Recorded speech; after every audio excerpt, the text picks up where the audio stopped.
If we were in a LSU baseball game, I bet you'd wish there was a 10-run rule and you didn't have to do the 8th and 9th inning. I went to the LSU baseball game. I love LSU baseball this weekend, and we never saw an 8th and 9th inning because they were doing so well. So I'm hoping that they do that well at Texas A&M tomorrow. So if you heard that there was a 10-run problem at Texas A&M, you know that there is one person that's real happy about that, real happy. If it would be LSU football and it'd be 40-0 against Alabama, that'd even be happier. I'd buy everybody in here a beer or something. Thank you, though. I appreciate that you came back. I know everybody does, and I didn't get to come this morning, except I heard Diane's excellent presentation, but I heard that you all had good presentations this morning from Andre and the gentleman on cybersecurity. So we hope that we can keep it going and that I won't depress you or anything with what I say this afternoon. Because this afternoon, what I'm going to try to do is give you a 2,000-foot overview of these most important laws. And I've talked numerous times about the Open Meetings Law, Public Records Law, Local Government Budget Act, and the Public Bid Law. But I've never talked about them all at one time and tried to draw some similarities for myself and for you. And you remember yesterday I told you, I always learn more than you do when I prepare these presentations. Because as I was looking at them, I'm thinking, okay, what is the common element in all of this? What's the common element? Is public, public, public, public, not me, me, me.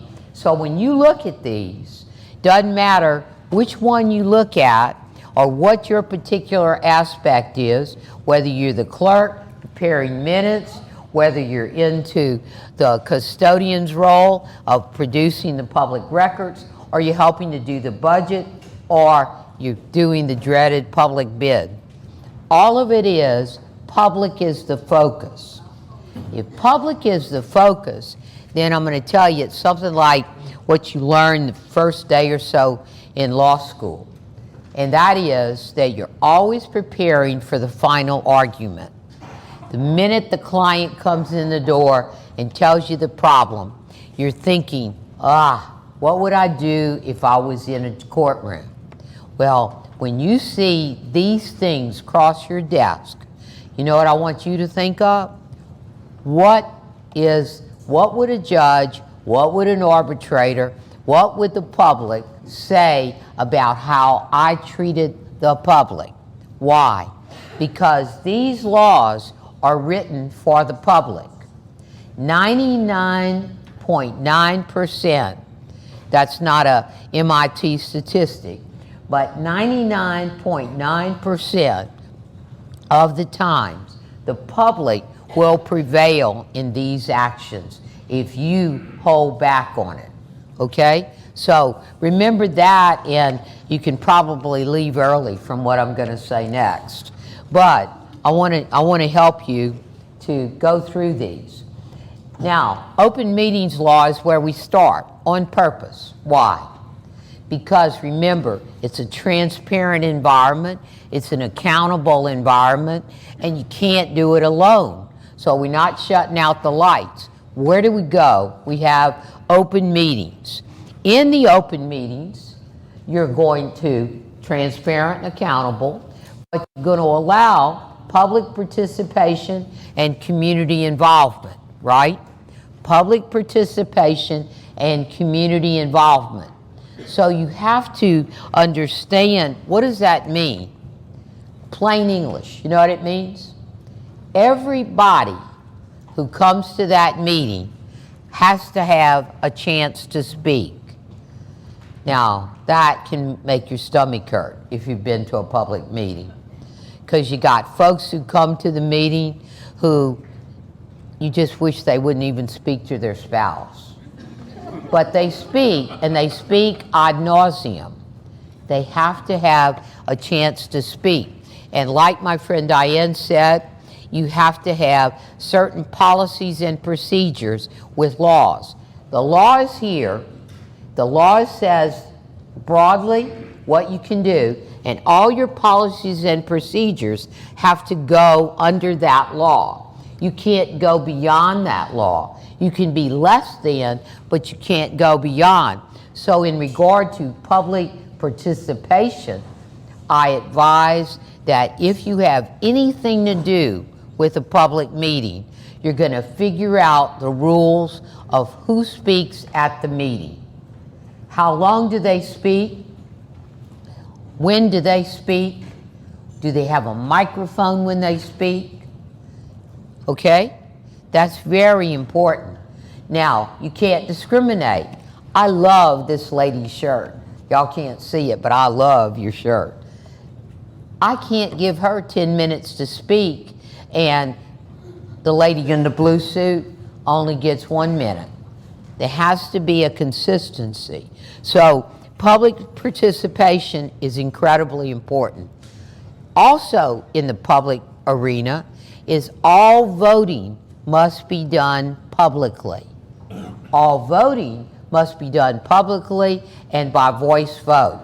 Now, the Attorney General says in the opinions, you can turn on the red light or the green light. That's considered a voice vote. But you can't write it on a ballot. You can't in a public meeting. There has to be a public acknowledgement of what my vote is. Now, sometimes when people call us and they say, I do not want to vote on this at the meeting, and the mayor knows I don't want to vote on this at the meeting, and that's why he put that on the agenda. I say, you're out of luck. You shouldn't have run. I can't give you permission to not vote. Nobody can. Voting has got to be public, whether you're a board, a commission, and a group of aldermen, or the Louisiana legislature. All voting must be public. What else happens that's a friction at these open meetings? This is my 20,000. You notice I'm not giving you all the rules. I'm telling you real important issues and concepts. What else causes problems? Agendas. How many times do people say, I want to create the agenda, and the mayor won't let me create the agenda? The head of the board won't let me create the agenda. Well, then run for mayor. Run for mayor or be the elected president of the board, because the agenda rests with the mayor. The agenda is something that's part of the mayor's duty and responsibilities, and only time the aldermen get to create the agenda is if they have a specially called meeting. You say, well, that's not fair. He ought to listen to us. I agree. There ought to be some procedures, hopefully, where the mayor hears what needs to be put on the agenda. The chairman hears what needs to be put on the agenda. But that's not a procedure that is mandated by law, right? So who creates the agenda is the mayor or the head. Any questions you want to ask? Yes. But when you ask a question, we're going to get somebody to bring a mic to you. Can y'all have the mic? You want to bring it to him, Andre? You mind? It's the gentleman in the back. She's coming. Because we want everybody in the audience to be able to hear it also.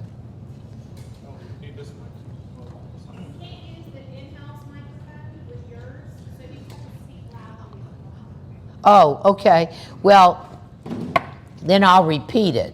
You got to tell it loud, though, for me to hear it. I think that's not a problem. I wanted to know if the council, because hypothetically, I'm from a town in northeast Louisiana, and the council might add, once we get to the meeting, which there's been an agenda placed on the door saying what's going to be discussed at the meeting, the council adds items to the agenda. Yes, the council can add item. The question is, can the council add items to the agenda? Answer, yes, provided it's by a unanimous vote of the council. But one person on the council can't add an item to the agenda even at the meeting. He can make a motion, or she can make a motion. I want the man in the shrimp colored shirt to be able to talk now. I want to put that on the agenda. And if the other councilmen vote for it, it's on the agenda. But it has to be unanimous. Yes, Thank you. it has to be unanimous. That's a really good question. Yes, ma'am. I have a question about You can talk loud. Go ahead. I have a question about the voice voting. Yes. I work with a quasi-government agency, and when motions are made and seconded at our commission meetings, we ask for, is there anyone opposed?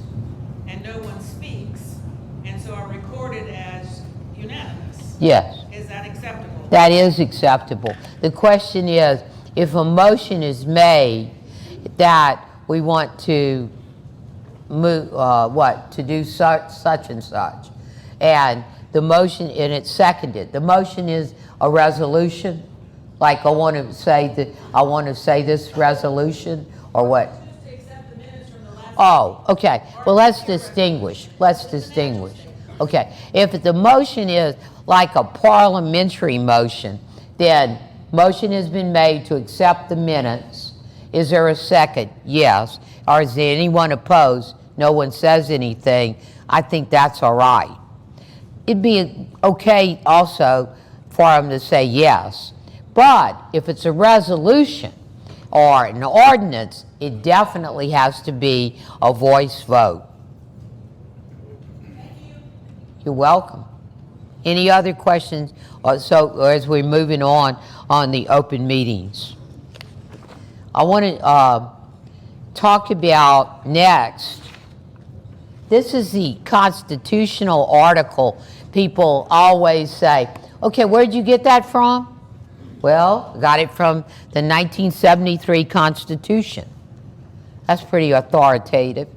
No person shall be denied the right to observe the deliberations of public bodies and examine public documents except in cases established by law. Now, we're just focusing on open meetings right now.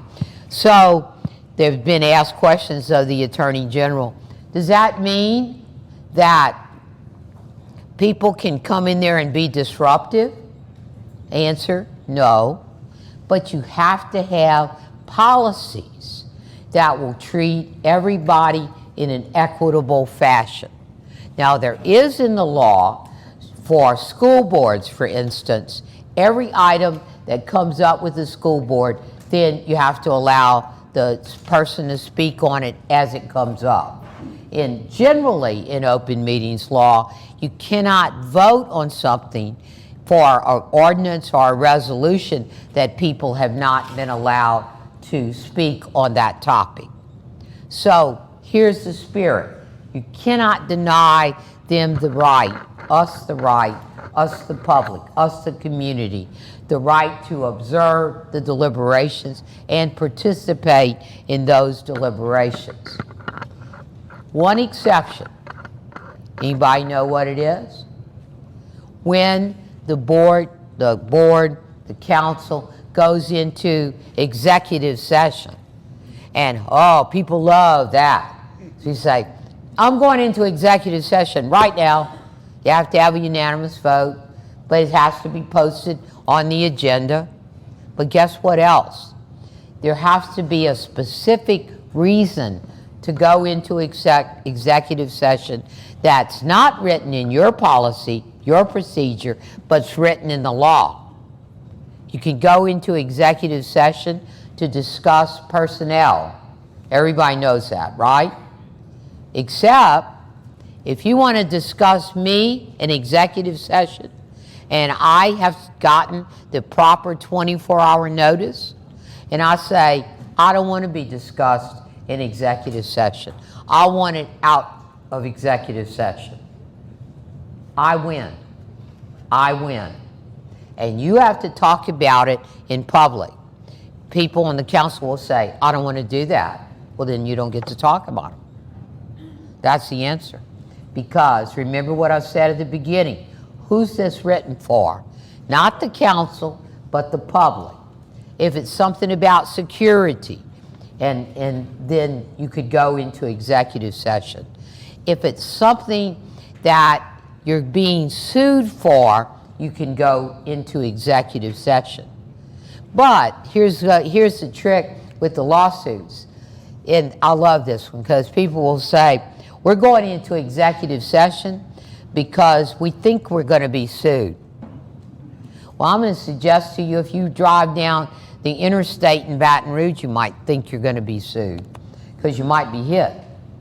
So, no, it has to be that you have a demand letter or you have a lawsuit or you're talking about, because you have the demand letter and or the lawsuit, you're talking about settling. Then you can go into executive session. Who goes into executive session? The council and the mayor. The council and the mayor. The commission and the president. If they don't want the secretary in there, secretary can't be in there. If they don't want the lawyer in there, that would not be smart. But if they don't want the lawyer in there, lawyer can't be in there. Executive session has to be treated in a very delicate and precise manner. You can't just go into executive session. Yes, ma'am.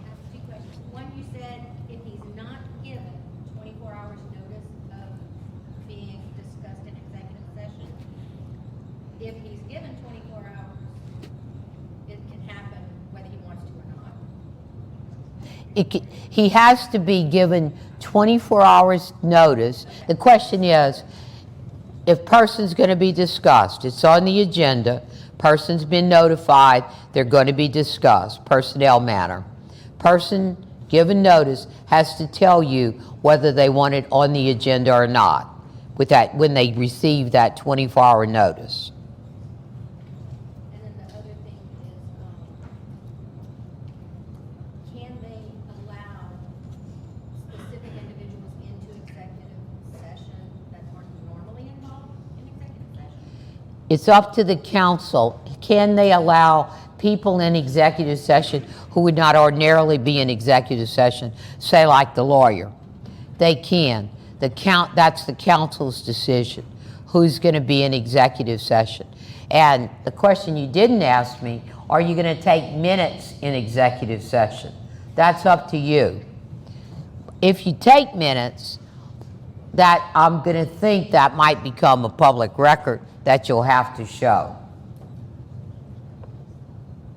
Okay? Yes? So you saying a council or a chairman can make that decision? Council. The executive session, who makes the decision about going into executive session?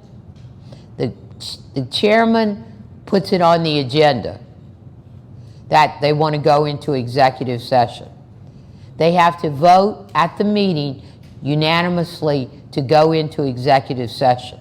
Who's going to be present in that executive session is the council's decision.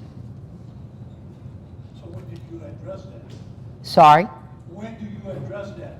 When they're getting ready to go into executive session. So they're getting ready to go into executive session. Council vote, you want to go into executive session? Unanimous. Somebody says, I want to bring Jenifer Schaye into executive session. Council doesn't, if they don't get the vote to bring me in, I can't go in. Gotta be unanimous? Yes, sir. You said earlier that it should be on the agenda that Yeah. we're going to go into executive Yes. session, but sometimes there's an issue that comes up during the meeting that would require you to go into executive session. How do you handle that? All right.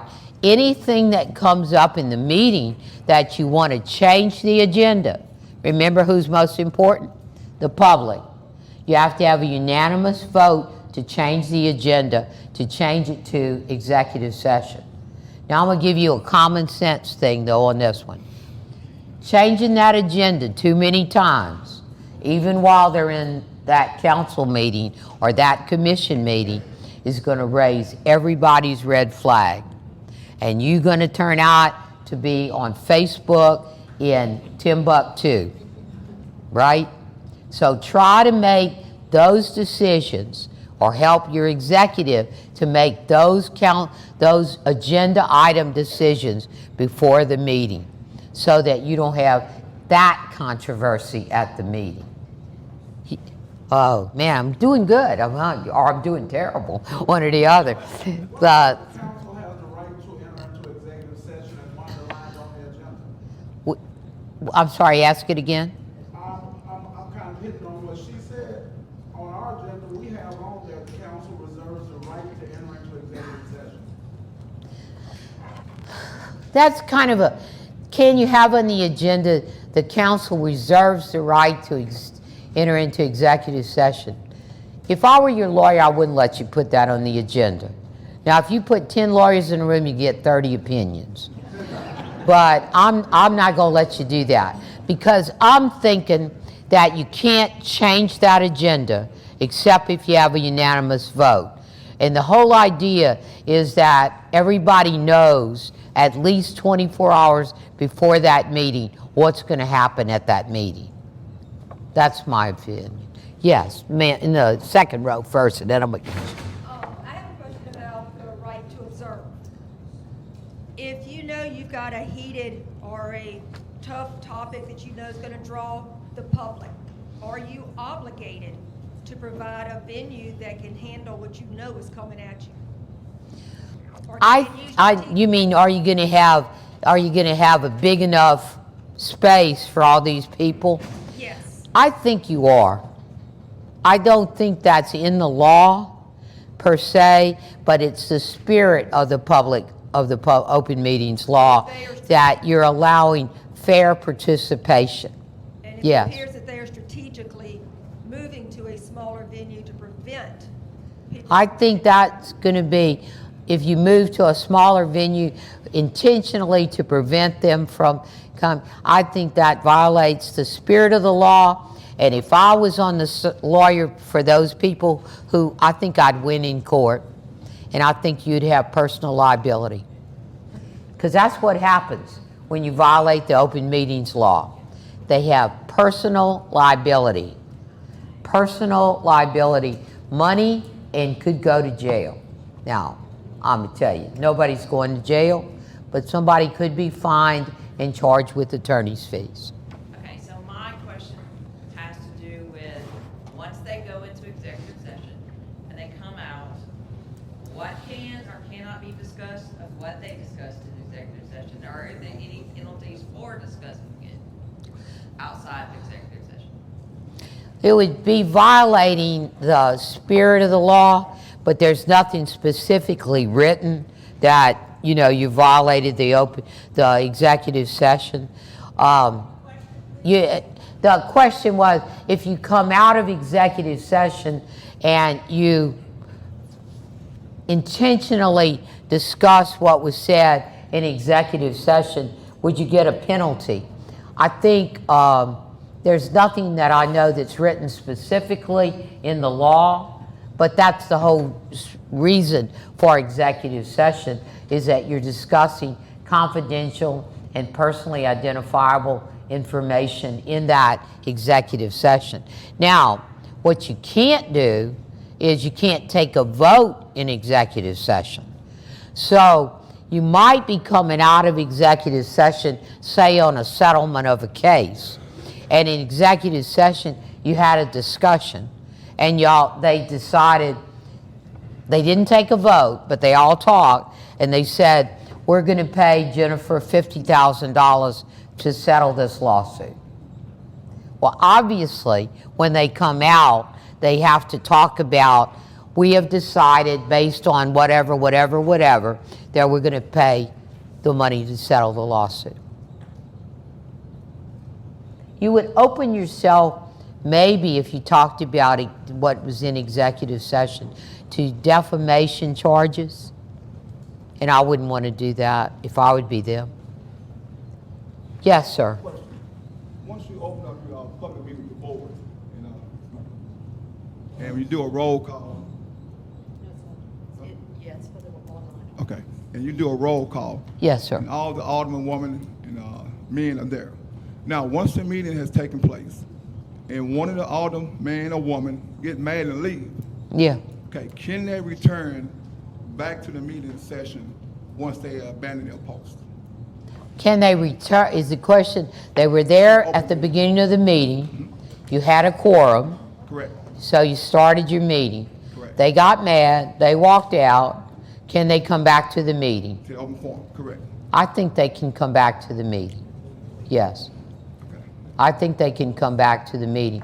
But you hit on something that I want to talk about, and that is quorum. The law says a quorum is one more than a majority. That's what the definition of quorum means. Well, it means, I'm sorry, not one more. Quorum means a simple majority of the total membership of a public body. So if you had 5 aldermen, 3 would be the simple majority. Now, if your law says something else as to what quorum means, then that particular law would apply. Okay? Now, a quorum is really important because if you don't have a quorum, you can't conduct the business. Now, we've seen that where people play that game, especially with the Local Government Budget Act. They don't want to pass the budget, so they don't come to the meeting. You've seen that. That happens. You have to have a quorum to conduct the business. And what is the business? The business is the business of that entity. If we meet at Walmart and we all say hello, and it's 3 of us in the dairy aisle at Walmart, is that a public meeting? No, we're not there to do the business of our town. Okay, I think you had a question? I did. So you said that the law says that a quorum is one more than a majority. No, I said that wrong. A quorum is a simple majority. A simple majority. But if we have written out what a quorum is for our groups, does that supersede or we have to go? You have to go with the law. The law is a simple majority. Now, because you can't say it's less than, because then you're not meeting the mandates of the law. Thank you. Sure. All right, the body meets to discuss social gatherings. You always get this, okay? Yes, ma'am. One more, on that gentleman's example. The guy gets mad, or the woman, and they leave. Yeah, You had a majority before they left. Yeah. You don't now. yeah. So you can't do any more business, or You can't vote. You can keep going, but you can't vote because you have to have a majority to vote. You have to have a quorum. Can you keep listening? Yeah. Can you hope they come to their senses? Yeah. We always see that in, Mike talked about the legislature the other day. We always see that in the legislative committees. They have to have a quorum to vote. Somebody walks out. Mike's kind. He said they walk out to go to other rooms and so forth. I think sometimes people just get tired. They just leave. And, you know, they leave. They don't have a majority. The chairman will say, please go find Mr. Battle. I need him here, or I can't take a vote. Because you can't take a vote without that quorum. It would not be a legitimate action of that council. Does that make sense to you? We'll talk about social gatherings. You got a question? Yes. Might have to help me with the word specificity, okay? You look on the agenda, you're a councilman, you want to meet, presentation by the housing authority. So they start, the next thing you know, you got the housing authority and a tenant arguing in a meeting back and forth. So I sat there and listened to it. It just aggravated me, because in my book, that was so wrong to bring that up in that. So being just in my first term, should I have said that, or could I have stopped that at that point? And I got a majority vote of the council and shut that down. You can get a majority to shut it down, and if it seems like it's in the best interest of the group, you can shut it down. You don't have to stay there for, reasons that the majority thinks are not moving the business of the group along. But you got to be sure.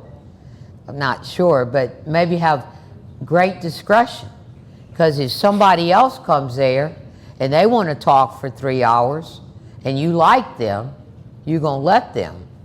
You got to make sure everybody gets treated the same. Yes. Just for clarification, a quorum on a board of 5 with a mayor. A quorum is 3 council members all the time. That's it. But it's not a mayor. It's not the mayor. Thank you so much. It's a council. Right. It's a council. All right? So, yes. One last question. Say you had a quorum of this 3 auditors, and one has to leave for some reason. And one what? And one has to leave for some reason, and the other 2 cast their vote. Can the mayor cast his vote to break the tie? No. The mayor is not a voting person. It's a council. So if that person left, you just have to table that item and come back. Now I want to talk about social gatherings, because I want to make sure. So I don't want this. We always get these questions around Christmas. People want to have a party at their house. Can I invite all of the council people to my house? Yes, as long as you're doing it not as a council meeting, but it's a party. When do you get in trouble is when you, I'm gonna just say, you fake it. We had, that's not very legal, but that's it. We had a person here, I think I might have mentioned this to you, but I'm not sure. If I did, it bears repeating, because it helps me to understand this concept. This guy was the head of LCTCS. It was very volatile every meeting, because they were trying to establish the community colleges, and they were trying to change it from the trade schools. And so he would end the meeting. He was the head of LCTCS. He was the president. He would end the meeting, and he would reconvene the meeting at Sullivan's Steakhouse. That's right on the interstate across from Town Center. I didn't tell y'all this one yesterday. He'd reconvene. Well, it doesn't take long for people to figure out what's happening. They went to the DA in Baton Rouge, who at that time was Doug Morrow, and they said, "Is that right?" And he said, "No." What were they talking about? And somebody said, "I was sitting at the table next to him. They kept talking about the trade school at X place." That's a meeting that's continuing, that wasn't posted, wasn't noticed. Now, easy to understand why it wasn't posted. They're not going to post the LCTCS meeting is convening at Sullivan's Steakhouse. Not happening. So Mr. Morrow, the DA, who can bring an action, said, either y'all stop doing that, or I'm going to file suit. You'll be fined, and possibly I'll have to, look at my ability to put you in jail. That stopped it. They hadn't met at Sullivan since. Sullivan's is a good place to go, but go on your own, not as the LCCS board. So that happens. Here's another thing that's confused people with the open meetings. Let me just kind of move this so y'all know where I'm going. Stop there a minute. And that is, during COVID, when the governor declared an emergency, we allowed meetings that could be Zoom-type meetings. That exception only applies when there is a governor-declared emergency.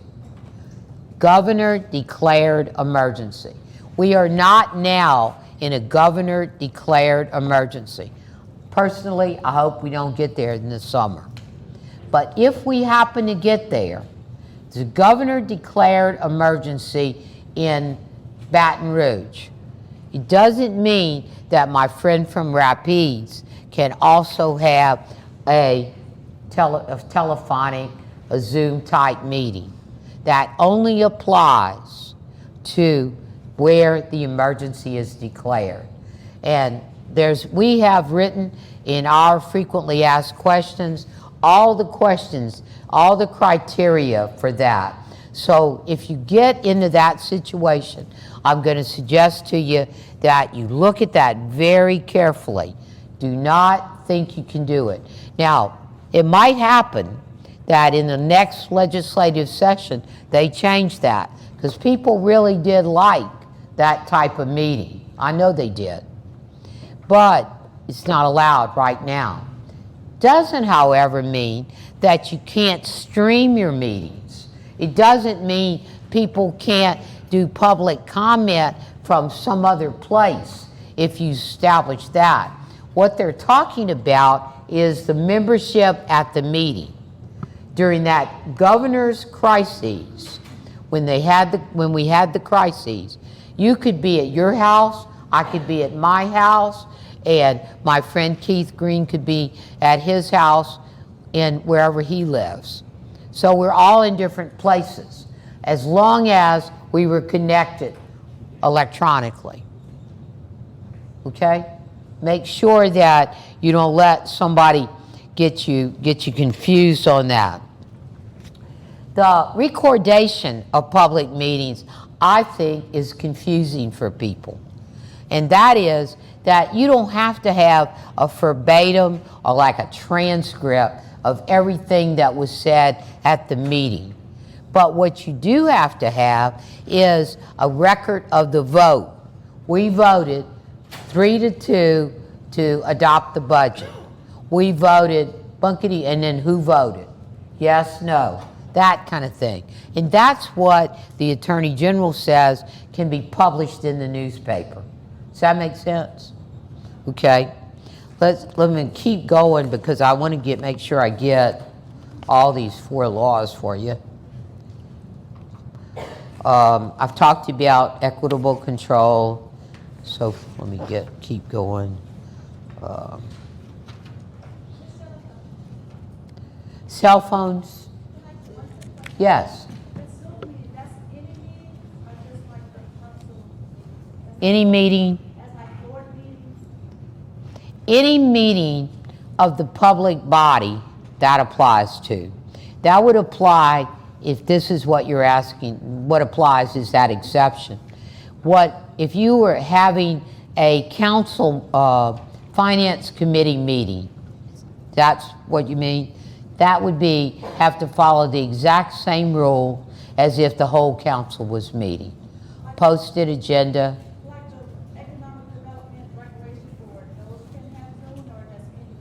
Any subcommittee of that board has to follow the open meetings law. Yes. So you can't have a meeting of economic development subcommittee that didn't post the agenda 24 hours before and have it in an open place. Okay? Let's see. Let's go to, we don't want to get right there yet. Personal liability. See, I put that on the billboard. So that's doggone important to us, right? Personal liability. Morris Bart cannot get you out of this. Okay? Neither can our guy here, Gordon McKernan. Personal liability means that if you don't follow, you the board member, you the council person, don't follow the public open meetings law properly, you can be personally liable. And people have, within 60 days of that meeting to file suit on you. So you don't want to do that. It also means that any action you took at that meeting that wasn't posted properly, didn't conduct the business at the meeting properly, went into executive session improperly, all of those would be what we would call voidable actions. So they don't count. So if you did a contract in that meeting, it doesn't count. You say, well, 2 people signed it. I know, but you didn't do it properly at the open meeting. Yes, Mary Beth. Who has to provide an action for that, to bring that personal liability claim? Who would have to bring it? A citizen could bring it. Who would bring that personal action? A citizen could bring it. The Attorney General could bring it. The District Attorney could bring it. Any of those people could bring it. And there's attorney's fees connected with those things. Plus, even if you were on the other side of my 99.9 that they win, you're not going to look good in the newspaper. It is not going to be your best day. Any other questions on open meetings? Okay. Y'all kind of help me keep track. When do I stop? 3? 3. Okay. Thank you. All right. I like the questions. Please feel free. Let's go now. All right. Here we go. Everybody wants to see the records, right? Everybody wants to see the records. Let me say, in the law, what is the record? The record is the recording of the public business. Is every recording of the public business, written, electronic, tape, whatever, is all of that available to people to look at? No. There are certain exceptions, but what's not an exception is it a public record? It assumes that everything you do when you go back to work tomorrow or Monday, I want to tell you, assume everything is a public record. That's going to make you sleep a lot better one night. A little yellow on your desk that says, don't forget to pick up Happy at the groomer, that's not a public record.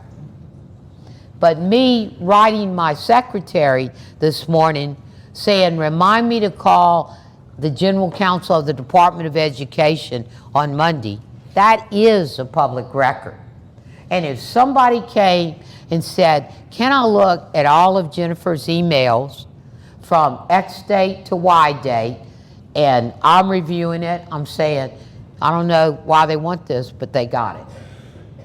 So if it's not an exception, then the public records law says you have to give it up. And we go back to that Article 13, Section, is it 13? 12, Section 3 in the Constitution that says it must be available. The premise is still the public has a right to examine. The public has a right to examine. You cannot hide the record. You cannot hide the record. You say, look, I know some stuff. I can hide it on that computer. They will never find it. You will be in violation of the Louisiana Public Records Law, and you don't look good in stripes. That's a very serious offense. To hide a public record or to alter a public record can be a criminal offense. So I insist that you look at that very carefully. And these statutes say everything that is a public record. Here's the definition. A record required by law to be made and kept. A record made by a public officer. It's a record filed in a public office. All of you who work for government, me included, or who work for a quasi-public, or who are elected for in those areas. We all are public officers, and we all have public records in our office. You say, well, I'm not responsible. They didn't ask me for it. They asked the custodian for it. Who's the custodian? The head of the agency is the custodian, or the person that the head of the agency designates. I'm the designated batter, if you would, the designated person in the auditor's office. So every public records request that we get comes through, many of them come through our website, and it comes to me.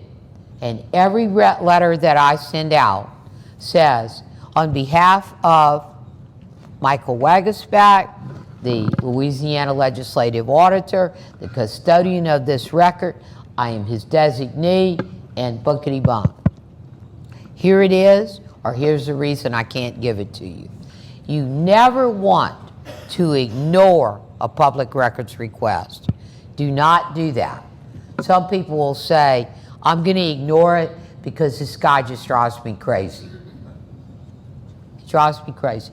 We have some people that, you know, if they really are mentally ill, and I don't mean that in a pejorative way, there are some mentally ill people who abuse, or I don't know if I want to say abuse, who just misuse the internet.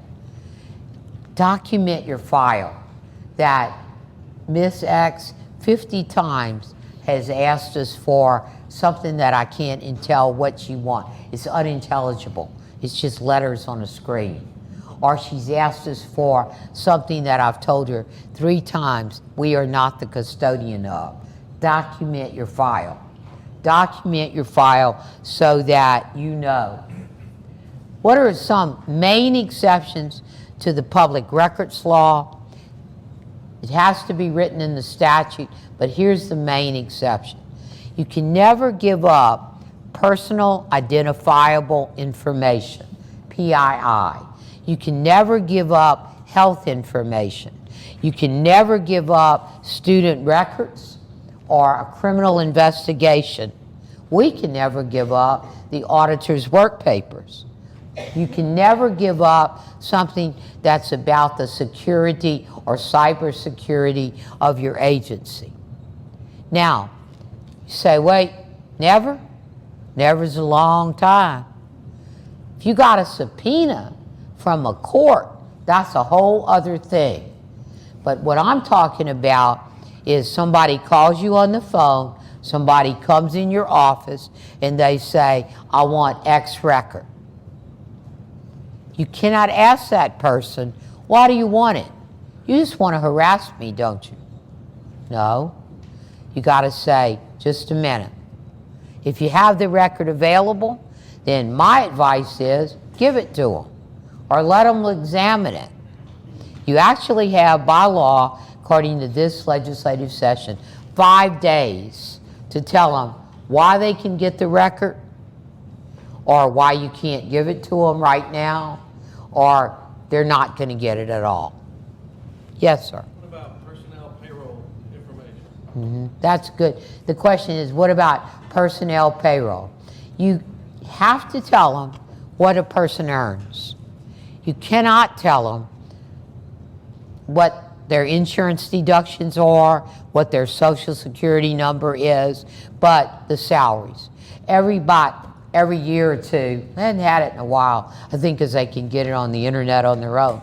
When I first came to work for the auditor, I remember the lady calls me and she said, somebody's out here in the lobby and they want to know the salaries of everybody who works here. Are we going to give them that? I said, yes, because I don't look good in stripes. But I don't know. At that time, we didn't have it all as computerized as we did. You give it to them. They want to know I make $100 a week. They can know that. Can they know my social security number? Can they know my home address or my home phone?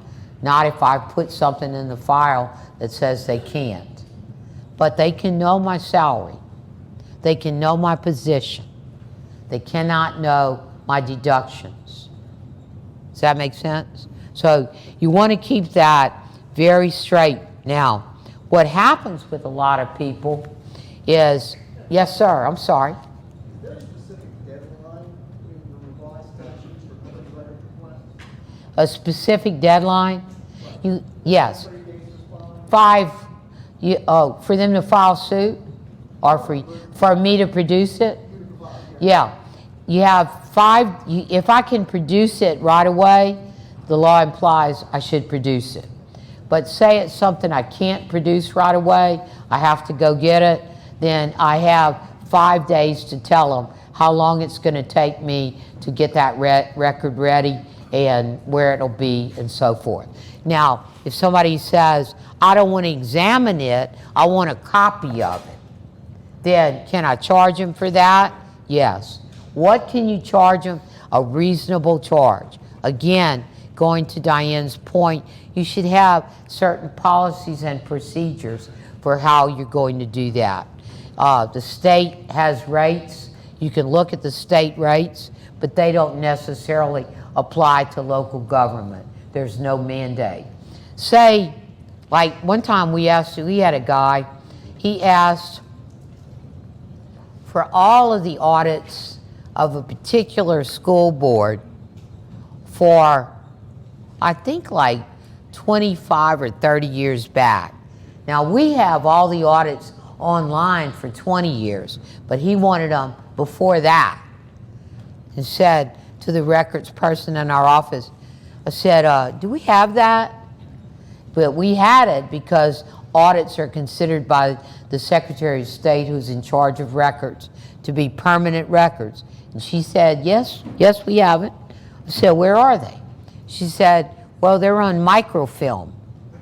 Now, I bet you 85% of the people in this room do not know what microfilm is. Me, even as old as I am, I had trouble. I remember my mother worked as a clerk for the Department of Insurance, and she talked about her eyes always hurting because she was running the microfilm machine. Well, it's just horrible. You know, it's on yellow and it looks yuck. That guy told me he wanted it.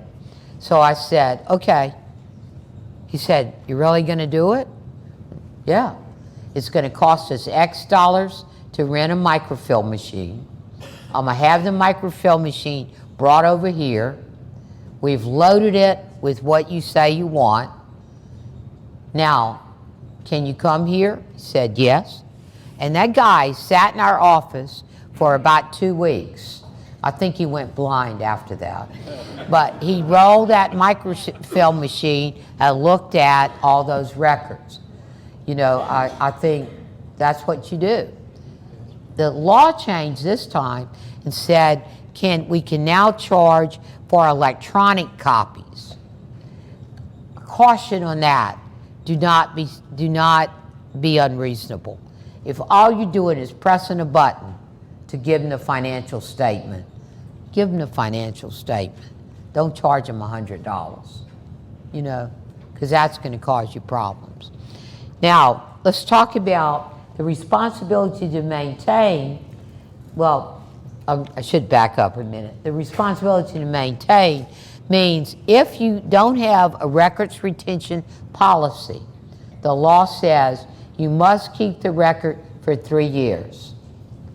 I urge you to have a records retention policy that's compliant with the federal law for payroll records and what the Secretary of State will help you to develop for all other records. Why?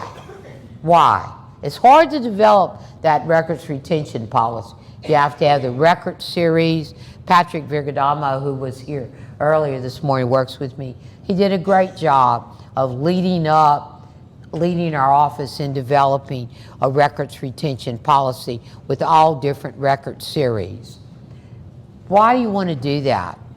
Because if you have the record and they ask for the record, you have to give the record. So if you have 25 years of records of inspection of this building that's probably a public record. And guess what? You got to give him all 25 years. I had a lady one time told me she worked at a fire district that they had a chief. This is kind of funny to me because he was a fire chief. I would think he'd be worried about fire hazards. He wouldn't throw anything away. So they rented buildings to stack all their inspection reports. And somebody came and asked for 25 years of inspection reports.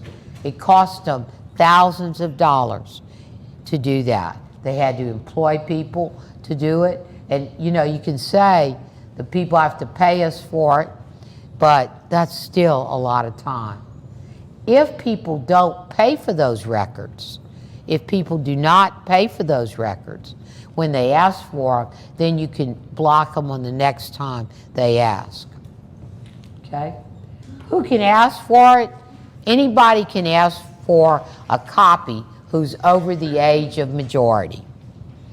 Anybody can ask to inspect it and look at it, right?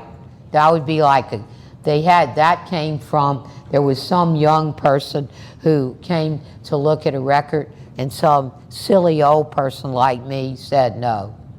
Well, that ticked off some legislator who then put in a policy that said that, you know, everybody who asked for the record can look at it. I want to read you that.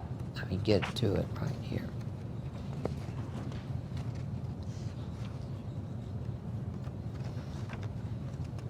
Here, it's in, if you, RS 44:31, it says, except as otherwise provided in this statute or by law, any person of the age of majority may inspect, copy, or reproduce any public record. Next provision, though, it is that any person may obtain a copy or reproduction of any public record. I said that wrong. The teenager who comes in can't inspect it, but if he can describe it or she can describe it, you have to give them a copy. Okay? Now, you say, well, I don't really know what they want. It wasn't clear. Though to change the law this session, you can ask them to make it clear. What do you really want? What you can't ask them is, why do you want that? You want to hurt somebody? What? No, you can't do that. Okay? Timely responses, we've talked about that. Charges, we've talked about. When you deny it, again, you're looking at certain penalties. We're moving into election cycle. There's always people in an election cycle who ask for the records of the incumbent, and there's always incumbents who say no. And generally, the people who challenge the public records law win, and you wind up producing the record, getting in the newspaper, and having to pay attorney's fees. And I've kind of told you about that. All right, I'm moving toward, it's 2:30, you got 30 more minutes for 2 more laws. Any other questions on public records? Yes. Wait, I take you first. Excuse me, Jen, can you repeat, excuse me one second, can you repeat the question that they're asking? I will. So that I'm sorry, keep telling me. That's all right. I'll forget. Tell you. As a council member, should you be required to submit a public record request to get information? As a council person, should you be required to submit a public records request for documents? No. Do some mayors require it? Yes. Is that a fight? Yes. Legally, the law is you should be given the records you need to do your job. Question to that question. If you submit it, should you be required to pay for it as well? The question is, suppose he makes you do it, should you be required to pay for it? Again, I don't think you should be, but it depends on how far you want to go with it. I think technically, no, you shouldn't be required to pay for it. But sometimes you can win the battle and lose the war. I know that's not a satisfactory answer, but it's the real issue. Question? No, I thought I saw one over here. Yes, sir. Can you ask, sometimes the requests they make are kind of vague. Can you ask questions without interfering with your previous thing? I can ask more detail Yes. of what they want, because often, Can you ask for clarity? They just changed that. The question is, can you ask for clarity when the request is made? Answer is yes. The answer is yes. They just made that, if you look in our open meetings law, FAQs, we direct you to that statute that says you can ask for clarity. What you have to be careful of is that you're not jumping into why do you want it. But somebody says, I want the financial statements. Well, I think I do. Well, I'm not sure I do. Well, tell me, do you want the financial statements and which time period? You know, that's a clarity question. Yes, sir. Can you give us a reasonable amount we can charge like per sheet? Say what? Can you give us a reasonable amount that we can charge? Yeah, a reasonable amount to charge. Like per sheet? If paper, I don't think you should go more than it. What's a reasonable amount to charge if you were pushing a piece of paper out and it was pretty much there on your computer? You were just pressing a button? I wouldn't charge more than $1. I wouldn't. I think at one point the state was charging 25 cents. A lot of that though you can overcome by saying, I'll send you an electronic copy. But then you're not really charging anything because all you're doing is pressing a button. Time of the person. Yes, sir. Are redactions allowed and under what circumstances? I'm sorry? Are redactions allowed and under what circumstances? Redactions. Are redactions allowed? If it's PII information, if it's some privileged communication, you can redact. But don't let your pen go crazy. All right? So look at the exceptions and decide if what you're going to redact fits within the exception. Because the public records law says if it's not specifically noted as an exception, it has to be produced. To clarification on what's a record versus what's being requested. Because sometimes what people may want is not really a record. They may be trying to get you to analyze something and produce a report that is not a record. Okay. Information is what you I understand. What someone asks for, you determine it's not really a record, it's really your analysis of a particular issue. Is that your question? or something they want, as they want an analysis, you might not have that. Well, there's a couple of questions there then. One is, if they want your analysis, that's not a public record. A public record is a record that was kept in the course of the business. That's one thing. If you didn't keep that record, you don't have an obligation to create that record. If they ask for it, this is ridiculous, but if they ask how many people in the auditor's office come to work in blue suits on Thursdays, we don't keep that record. I don't have an obligation to produce that record. But if they ask how many people are in the local government section in the auditor's office today and how many were there 2 years ago, we do have a record of that and we have to produce it. Answer the question asked. Do not read into it. Yes, sir. I work for a public defender's office, and I'm just wondering if police officers text back and forth about a case, about a law enforcement I think the question is, police officers are developing their case and they're texting back and forth on or filing things with their cell phone, right? I think that's part of the criminal investigation, and until the matter is concluded, it is a public record, but it's not something you have to produce while the case is pending.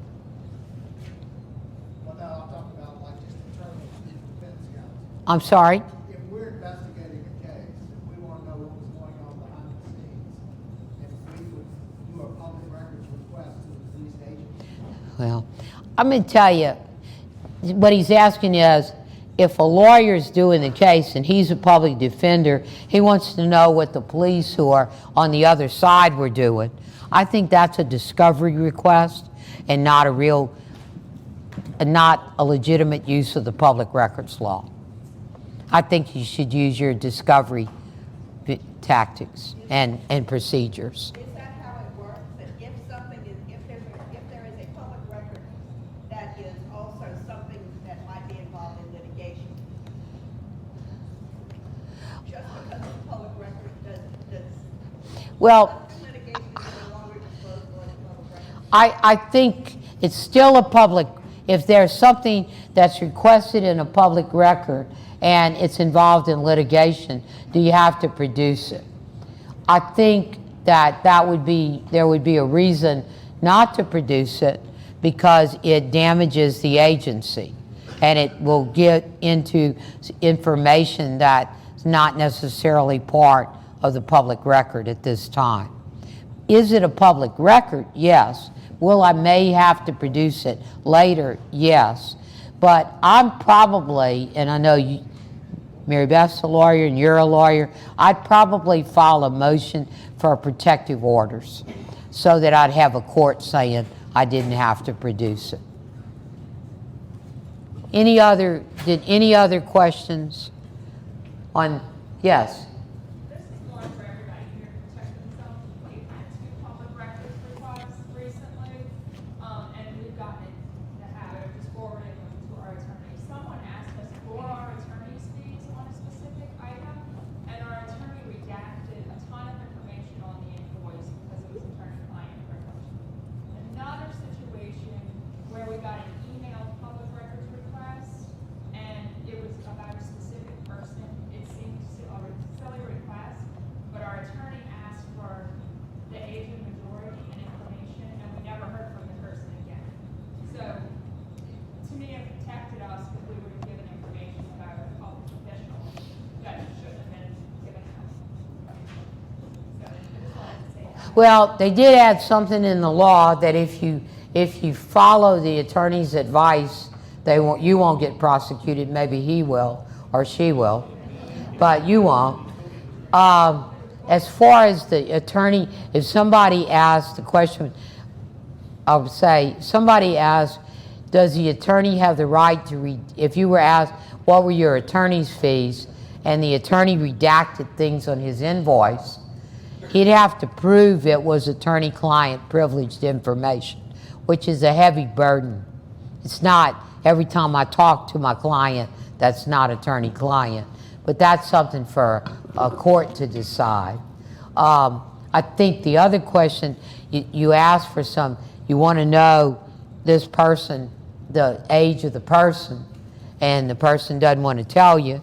Well, if they go away, they go away. You know, I don't think you can be liable. But here's what I do. I do it because I'm the delegated person, and I want to make sure. So if we're not going to answer a person's public records request, I'm documenting that in my file as to why we didn't. And I can pull it up at any time. And believe it or not, people will come back and say, Jenifer never answered my public records request. And more than one time, I've had to push up the file and say, yeah, I did. Here's what I told you. I don't have it, or I can't give it to you, or something.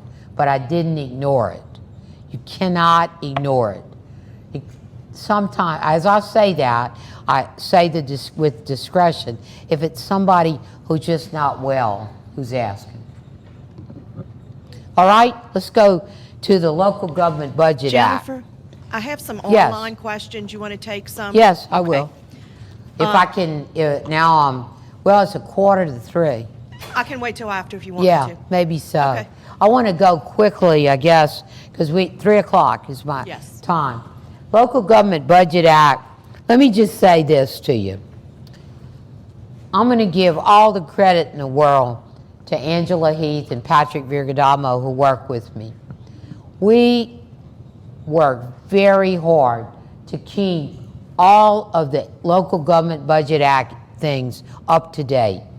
As soon as we get a court case or an AG opinion or something in the law changes, we put it in there. So I'm going to urge you, even as I do this, now it's up to 40,000 feet on the Local Government Budget Act, to look at it. Here's what I want to say to you, most importantly, on the Local Government Budget Act. The Local Government Budget Act is critical to the functioning of government. You cannot function government. You cannot make government happen. I don't care how good you are. I don't care how much you believed all the things I said about the principles of governance yesterday. If you don't have money, you have to have money. And the budget has to be passed with notice, with everybody having a chance to comment, and with amendments as you change it. No dollar can be spent, not $1, zero, nada, nothing, if the monies have not been appropriated. And the monies have to be appropriated while you're transparent and accountable. So if I think everything in the Baton Rouge recreation system ought to be changed and all the money should go to 20 people because they can change everything, I got to get the votes. I got to have an open meeting, a meeting, because it's more than it's 500,000 or more budget. I got to get that budget through that meeting. I got to get it through the council. It's got to be adopted. If you don't have a budget that's adopted, I don't care who you are, you cannot spend the money. You cannot spend it if you're the council person. You can't spend it if you're the president of the police jury. You can't spend it if you're the mayor. We had the mayor of Slidell here yesterday. Can't spend the money. Can't spend the money unless you understand the monies have to be appropriated by the appropriating body. That's the commission, the board of aldermen, the police jury, the parish council, the city council. Once the monies are appropriated, they can be executive person, the mayor, the head of the commission, whatever, has the authority to spend that money. Do they have to come back to the council every time? Some people put rules in their budget that are horrible. They say, I want to know every time the mayor is going to sign a contract of more than $1,000. When they call me and ask me that, I say, are you a part-time council person? They say, yes. Well, you're going to be up there about 3 days a week. I don't want to do that, but I don't trust that guy. Well, then run for mayor. He's the mayor. She's the mayor. You can't do it. So the monies have to be appropriated, then the monies are in the budget. And then you have, and Diane said it, I think, the other day, and I think Stacy said it, you gotta have regular reporting. Is that written in the statute? No. What's written in the statute is that that budget is a legal document. It is not what you do at your kitchen table. It is a legal document and should at all times reflect the spending of this community. So people will say, well, don't worry about it, Jen. We're going to amend the budget the last week of the fiscal year. Really? So you've been operating since July 1 on a budget that's not real. Is that a problem? Well, yes, because you've been using non-appropriated money. You don't have the legal authority to spend that money. Now, if you have regular reporting, then you will realize when the budget has to be amended. And we have this thing that gets confused for people, the 5% rule. The statute said if your revenue is under 5%, there's a mandate. You must amend the budget. Now, I generally say to people, and I think that this bears with the Attorney General's opinions, if your revenue is more than 5%, you must amend the budget. Why? Because it's a transparent deal. You can't do it if you don't know what money you have. So if you get a lot of FEMA grant money, God forbid, because that's horrible money, because that means we had a disaster, you got to put it in the budget. You can't keep it over on the side. You got to do that. Our law says revenues have to equal expenses. That is not the law of the United States. You understand? Because the law, you know, we're trillions of dollars in debt. That is not allowed by Louisiana law. Revenues have to equal expenses. So if the expenses get more than 5%, you have to amend the budget. How do I amend the budget? Well, you give a notice. If the budget is $500,000 or more, $500,000 and more, then the notice must be written and it must be voted on by the council.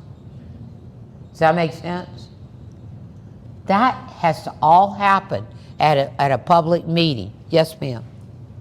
I'm not questioning the 5%. Yeah. I'm going to question, was it ever 10%, and if so, when did it change? It never was 10% in the law. No. The question was, the 5%, was it once 10%? No. Now, some people have, not that I know, but Patrick and Angela are watching this, so if they think it was 10%, they need to tell me, but I don't remember it ever being that. Yes, ma'am? Is that a 5%, a greater than 5% operation on any line item or on? The whole budget. I'm glad you asked me that. We're not talking about line items. We're talking about the whole budget. We're not talking about cash flow. We're talking about the whole budget. And this happens more than you know, because we get to a situation where, you know, we got FEMA money. We got money coming in for coastal. It's got to come in. Yes, Mike? Yeah, is it 5% change per fund? For what? 5% change per fund? Per month? Oh, not per fund. Oh, well, it's per fund by this way, that the Local Government Budget Act applies to general fund and special revenue funds. But for most people in local government, we're talking about the general fund budget. So the budgets that people are looking, special revenue funds are also subject to the Local Government Budget Act, but reimbursement special revenue funds, it doesn't apply to them. Yes, sir. What happens if the budget is never passed by the? Yeah, I'm getting to that. Here's the next rule. I want to make sure that I don't miss out on. Now I got 9 minutes. The 50% rule is we couldn't agree. We couldn't agree. We didn't pass a budget. And we got till June 30th. We're in the fiscal year. We don't have a budget. We're on July 15th. What do I have to spend? You can only spend 50% of the last appropriated budget. The Attorney General says you can't move things around by categories, in categories. So if I had $100 for payroll, that was my last appropriated budget, $100 for payroll. How much do I have in the new fiscal year? $50. That'll get you a fancy, panicked phone call on Friday afternoon. The garbage guy said he's not coming. The police chief said he's parking the car. What do? My advice is call a special meeting. Figure it out. Put the sword down. Stop thinking you're better than everybody. And y'all sit down and talk. Because you can't run a town without appropriated funds. We've all been there. We've all heard the stories. That's the 50% rule. Now, it was circulating around. We were hearing that if you say there's been a disaster, you can go spend beyond the 50%. That has to be a real catastrophic event, a disaster. Now, you're looking at somebody who's not always on time. I told you that yesterday.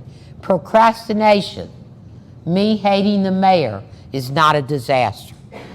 That does not qualify to go beyond the 50%. So what I say to you on the budget is make sure that you're following all the rules, that you're allowing for public comment, but that you're not doing it just one time, that you're really doing various things to check. Yes, ma'am. In the event that you are, at letterheads that you can't decide on the budget, can you have an arbitrator come in? No. Can you have an arbitrator to try to settle your issues? No, not yet. Louisiana says no. The law doesn't permit it. I say to people, that's what you got the big bucks for when they placed you on that board or they elected you. You got to figure it out. Let's talk a few minutes. I stopped moving the slides because it took time. Let's talk a minute about the public bid. Again, I'm going to refer you to our FAQs. And I'm going to tell you, this is one area of the law that you have to be meticulous in following. And it's not a hard topic, but it requires, it's what they call a prohibitory law. So you cannot pass a law that says, I cannot pass an ordinance if I was on the Baton Rouge City Council, that you can only get a contract for a public works project in Baton Rouge if you live in EBR. Can't do it. It has to be arm's length transactions. And I go back to what I said almost an hour ago, or more than an hour ago, public. Arm's length transaction. The city of New Orleans tried that. They said, only if you live in Orleans Parish can you bid on a contract for public works in Orleans Parish. No, the Attorney General said. That's not in the public bid law. The public bid law concerns the purchase of materials and supplies, movable property, and public works. Purchase of materials and supplies. If it's under $30,000, people say, oh, good, no bid. You still have the Constitution, Article 7, Section 14, which says you have to spend money in a reasonable fashion. You can't donate, you can't encumber, you can't act gratuitously with it. If it's over 60 and over, you have over 60, you have to do public bid. Public works, the minimum is $250,000. What's a public work? It's not maintenance. It's really the renovation, the repair, the construction of a public building. You like the color of this room? It's all right, right?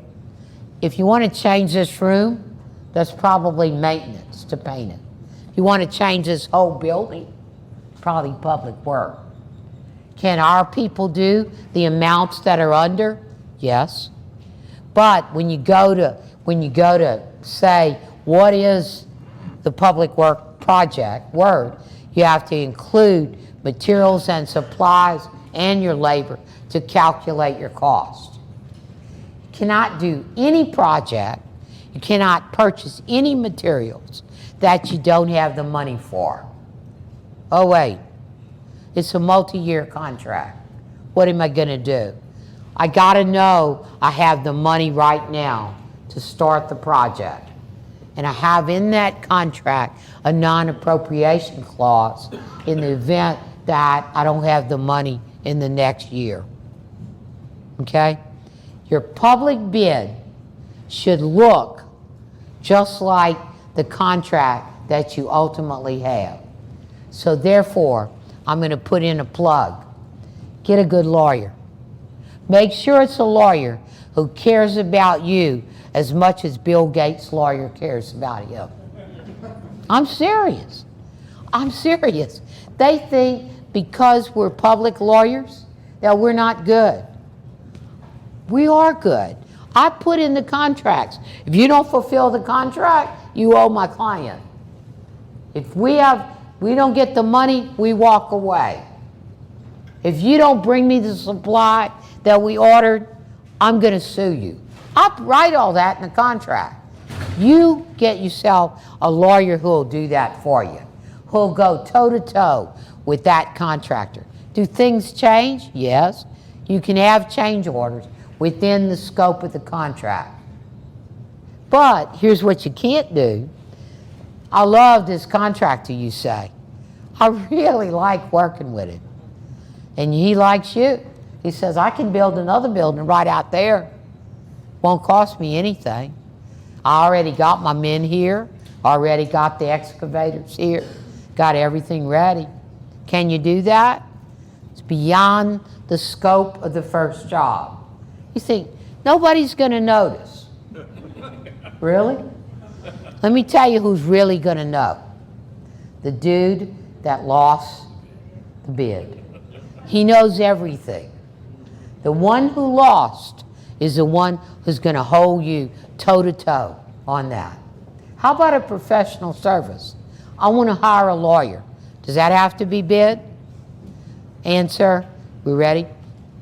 No, that's a professional service. Computers, you use request for proposal. But I want to tell you, I want to help you. I want Patrick and Angela to help you. You get any public bid problems or any problems on any of these public laws, then you call us. We don't know all the answers, but we'll help you. We'll try to find it. I'm sorry I had to go so quickly. I appreciate all the questions. And I'm not going to be up here again. I'm going to stay to the end. So if you have some individual questions, I'll be happy to answer them. But again, for the office, for myself, counsel for the office, I just want to say thank you. It's just great that you're here and you're here, that people sleeping at your computers and y'all don't get cookies, but we're still glad you're here too. Thank you very much.